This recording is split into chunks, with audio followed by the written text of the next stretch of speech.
सबसे पहले हम ब्रह्मनाद करेंगे, उसके बाद विषय शुरू करेंगे। ठीक है।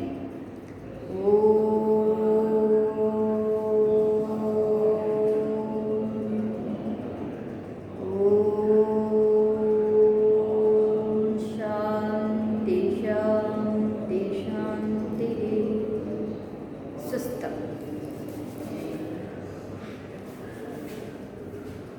ठीक है। तब आज हम जो विषय शुरू करेंगे उस विषय को जानने से पहले आप शुरू से थोड़ा थोड़ा पढ़ चुके हो, तो आज पूरा विषय को पढ़ेंगे, उसके बाद उसका अनुशीलनी करेंगे। ठीक है, अभ्यास करेंगे। तो पूरा विषय पढ़ने से पहले विषय क्या है? विषय है क्रिया।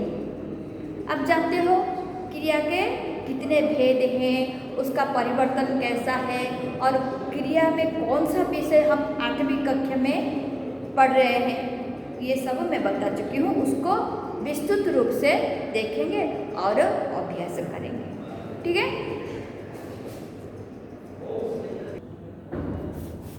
ठीक है बच्चों, अभी देखिए ये क्रिया के भेद है। तो क्रिया के कितने भेद हैं? क्रिया के मुख्य रूप से 3 भेद है। एक रचना के आधार पर, और दूसरा है कर्म और अर्थ के आधार पर, और तीसरा है क्रिया की पूर्णता या अपूर्णता के आधार पर। ठीक है। तो अभी हम देख रहे हैं ये जो क्रिया के रचना के आधार पर, ये भी हम पढ़ चुके हैं। रचना के आधार पर कितने भेद हैं? 2 भेद हैं, मतलब 2 प्रकार के हैं। एक मूल क्रिया और दूसरा यौगिक क्रिया। मूल क्रिया में क्या हम पढ़ रहे हैं? प्रेरणार्थक क्रिया बनते हैं। किससे? मूल क्रिया से प्रेरणार्थक क्रिया बनते हैं। अर्थात क्या है? देखो, पढ़ना, जब पढ़ना क्या है? क्रिया है, और पढ़वाना उसका प्रेरणार्थक क्रिया है। पढ़ना, पढ़ाना, पढ़वाना। इधर देखो, पढ़ना है और पढ़ाना है प्रथम प्रेरणार्थक क्रिया, पढ़वाना है आपका द्वितीय प्रेरणार्थक क्रिया। इसका मूल रूप को हम क्या कहते हैं? धातु कहते हैं। अर्थात पढ़ धातु से ये क्रिया हुआ पढ़ना, और उसके बाद प्रथम प्रेरणार्थक क्रिया पढ़ाना और द्वितीय प्रेरणार्थक क्रिया पढ़वाना। ठीक है।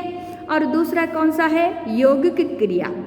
यौगिक क्रिया में हम क्या देखते हैं? इसमें यौगिक क्रिया में संयुक्त क्रिया बनते हैं। संयुक्त क्रिया क्या है?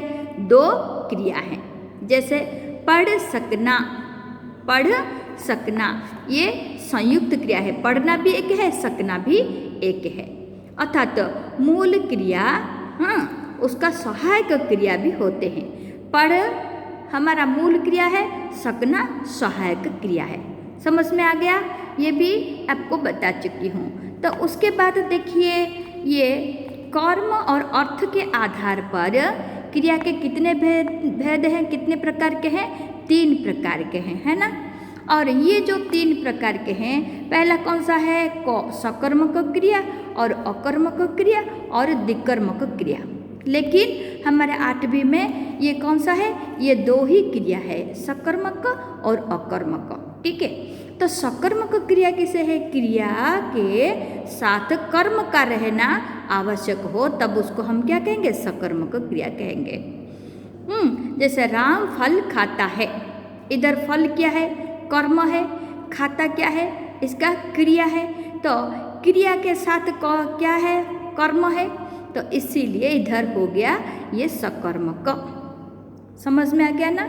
अच्छा, फिर देखिए इधर अकर्मक क्रिया। अकर्मक क्रिया क्या है? क्रिया के लिए कर्म की आवश्यकता ना हो, अर्थात आवश्यकता नहीं होता है।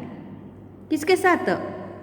अकर्मक क्रिया में क्रिया के साथ। लड़का हंसता है, तो इधर हंसना क्रिया है, इधर कर्म है क्या? लड़का कर्ता है, कर्ता के साथ क्रिया है, इसीलिए ये हो गया आपका क्या है? अकर्मक क्रिया। ठीक है। और द्विकर्मक क्रिया में जिस वाक्य में 2 कर्म होता है, इसीलिए द्विकर्मक दिया है। शिक्षक ने छात्रों को इतिहास पढ़ाया, इधर क्या है? शिक्षक कर्ता है और छात्र को इतिहास, 2 कर्म है, पढ़ाना क्रिया है, इसीलिए ये हो गया द्विकर्मक क्रिया। ठीक है, आपकी जानकारी के लिए ये मैं बता देती हूँ। उसके बाद कौन सा आया है? क्रिया की पूर्णता या अपूर्णता के आधार पर दो प्रकार है। कौन कौन सा है? आपका समापिका क्रिया और असमापिका क्रिया। ठीक है, ये भी आपको अभी नहीं 9वीं में ये होगा। क्या है? पूर्णता अपूर्णता के आधार पर क्रिया दो प्रकार जो है। समापिका क्या है? वाक्य के अंत में ये क्रिया आते हैं। ठीक है, और असमापिका क्रिया क्या है? ये वाक्य के समाप्ति को बोध नहीं होता, अर्थात समाप्त नहीं होता है क्रिया का कार्य। तो वे शिक्षक हैं। ये क्या है? समापिका क्रिया है, क्योंकि वाक्य में क्रिया का पूर्णता है। ठीक है, और ये क्या है? बच्ची मुझे देखते ही रो पड़ी। ये क्या है? क्रिया का समाप्ति नहीं है, अपूर्णता है, इसीलिए ये हो गया आपका क्या है? असमापिका क्रिया। ठीक है, अब हम देखेंगे क्रिया के रूप। क्या है? क्रिया एक विकारी शब्द है। कर्ता के लिंग, वचन, पुरुष और काल के कारण क्या होता है? क्रिया के रूप में तदनुरूप परिवर्तित होता है, अर्थात क्रिया उसके अनुसार वाक्य में परिवर्तन आते हैं।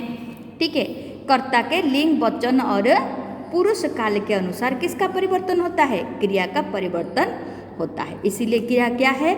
एक विकारी शब्द है। ठीक है, अच्छा, अभी देखेंगे लिंग के आधार पर कैसे क्रिया का रूप परिवर्तन होता है। राम खेलता है। राम खेलता है क्या है? ये राम कौन सा लिंग में है? पुल्लिंग में है। ठीक है, खेलता जो क्रिया है पुल्लिंग के अनुसार खेलता है हुआ।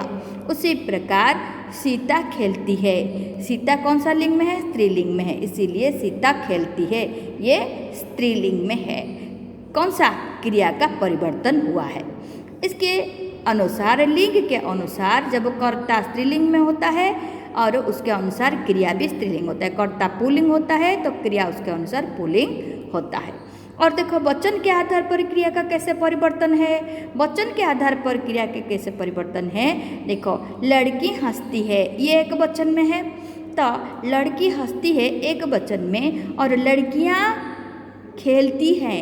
लड़की खेलती है, हाँ इधर लिखा हुआ है, तो ठीक है, लड़की खेलती है तो एक वचन में है, और लड़कियां खेलती हैं, तो ये क्या हो गया?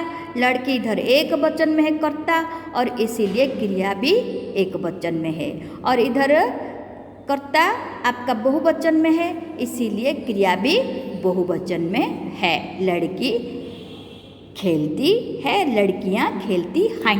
ठीक है, और पुरुष के कारण भी वैसे परिवर्तन होते हैं क्रिया के। कैसे है? मैं खेलता हूँ, हम खेलते हैं। एक वचन में जब मैं हो गया पुरुष, और वो बहुवचन में पुरुष क्या हो जाते हैं? हम हो जाते हैं। फिर उसी प्रकार ये क्या है? आपका मध्यम पुरुष में तू खेलता है तो तुम खेलते हो। ठीक है, तो उत्तम पुरुष, मध्यम पुरुष जो अन्य पुरुष है उसके हिसाब से मैं, हम, तू, तुम, वह, वे, ये सब जो है इसके आधार पर ये क्रियाएं परिवर्तन होते हैं। ये सब क्या है? पुरुष है, उसके आधार पर क्रियाएं परिवर्तन। पुरुष एक वचन हो तो क्रिया एक वचन, पुरुष बहुवचन हो तो क्रिया बहुवचन होते हैं। समझ में आ गया? तो इस प्रकार पुरुष के आधार पर भी ये परिवर्तन होते हैं। अभी देखेंगे काल के कारण कैसे परिवर्तन होते हैं क्रिया। भूतकाल में क्या है? राम ने खाया, ये राम ने करता है और खाना क्रिया उसके साथ है, क्योंकि ये खत्म हो गया है, अर्थात भूतकाल में काम खत्म हो गया है, क्रिया का कार्य समाप्त हो गया है। वर्तमान काल में क्या है? राम खाता है, अर्थात खाना क्रिया वर्तमान चल रहा है। ठीक है, और भविष्य तो मतलब होगा, राम खाएगा, अर्थात खाने वाला कार्य होगा। ठीक है, तो इसी प्रकार क्या है? ये क्रिया के रूप में परिवर्तन होते हैं। किसके कारण? लिंग, वचन, पुरुष, काल के कारण क्रिया के ये परिवर्तन होते हैं। ठीक है। अच्छा, अभी देखिए अर्थ के आधार पर क्रिया के दो भेद होते हैं। कौन कौन सा है आप जानते हो? हाँ, सकर्मक और अकर्मक। सकर्मक क्रिया के कैसे हमें पहचानेंगे? सकर्मक क्रिया क्या है? तो सकर्मक क्या है? क्रिया के साथ कर्म हो तो वो क्या होता है? सकर्मक। और क्रिया के साथ कर्म न हो तो वो अकर्मक। ठीक है। जैसे देखो, सीता गीत गाती है तो क्या है? इसमें कर्म है ना? नहीं, गीत कर्म है। और गोपाल दूध पीता है, ये दूध कर्म है, इसीलिए ये हो गया सकर्मक। और कर्म क्रिया के साथ जब नहीं होता है वो अकर्मक है।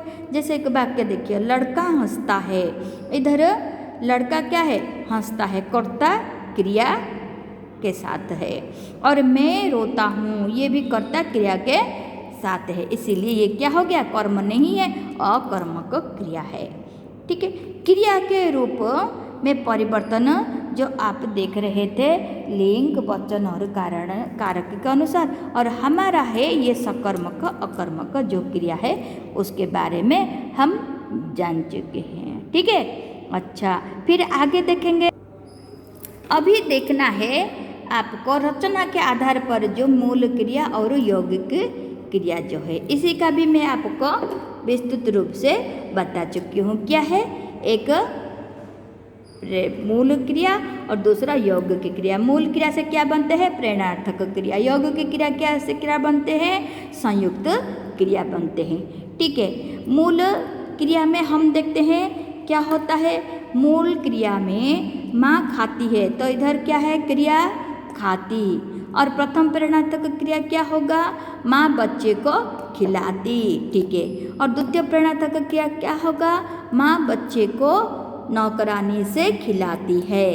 ठीक है। तो इसी प्रकार हम देख रहे थे मूल धातु क्या है? खा। और मूल क्रिया क्या है? खाती। और प्रेरणार्थक क्रिया क्या है? खिलाती।